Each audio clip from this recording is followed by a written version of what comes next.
Hello বন্ধুরা, কেমন আছেন? আশা করি সবাই ভালো আছেন। বন্ধুরা, চাকরি দেবে রাজ্য সরকার। মুখ্যমন্ত্রীর এবং মন্ত্রিসভার বৈঠকে বড় সিদ্ধান্ত হয়েছে। অবশ্য আমরা এই বিষয়ে বিস্তারিত আলোচনা করব। তার আগে আপনি যদি এই চ্যানেলে নতুন থাকেন, অবশ্যই চ্যানেলটিকে সাবস্ক্রাইব করে আমাদের পাশে থাকুন এরকম নিত্য নতুন রাজনৈতিক আপডেটগুলিকে সবার আগে পাওয়ার জন্য। আর বন্ধুরা, আপনারা কিন্তু সাইট থেকে রিডিং নিতে পারেন। বন্ধুরা, বুধবার রাজ্য সরকারের মন্ত্রিসভার বৈঠক ছিল, আর সেই বৈঠকে বড় সিদ্ধান্ত নিল রাজ্য সরকার। সূত্র মারফত জানা গিয়েছে, আগামী কিছুদিনের বেশ কিছু ক্ষেত্রে চাকরি দিতে চলেছে রাজ্য সরকার। সূত্র মারফত জানা গিয়েছে, বিভিন্ন দপ্তরে মোট 552টি নতুন পদে চাকরি দেওয়ার সিদ্ধান্ত গ্রহণ করেছে রাজ্য মন্ত্রিসভা।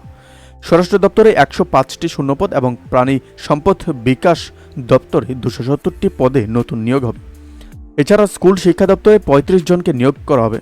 তবে কবে থেকে এই নিয়োগ প্রক্রিয়া শুরু হবে সেই বিষয়ে নির্দিষ্ট কিছু জানা যায়নি। বুধবার লোকসভা নির্বাচনের পর প্রথম মন্ত্রিসভার বৈঠক ছিল।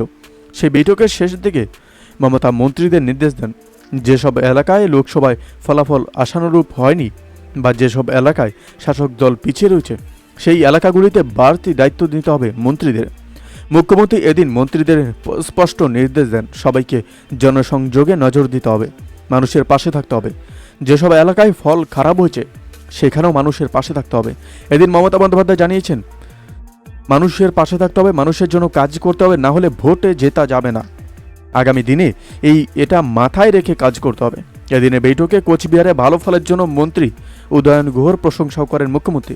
উল্লেখ্য, 2024 লোকসভার ফলাফলকে বিধানসভার ভিত্তিতে বিশ্লেষণ করলে দেখা যাচ্ছে তৃণমূল এগিয়ে আছে 192টি আসনে, কংগ্রেস এগিয়ে রয়েছে 11টি আসনে, আর বামেরা একটি আসনে। অন্যদিকে 24-এর ভোটে মাত্র 90টি বিধানসভায় এগিয়ে রয়েছে বিজেপি।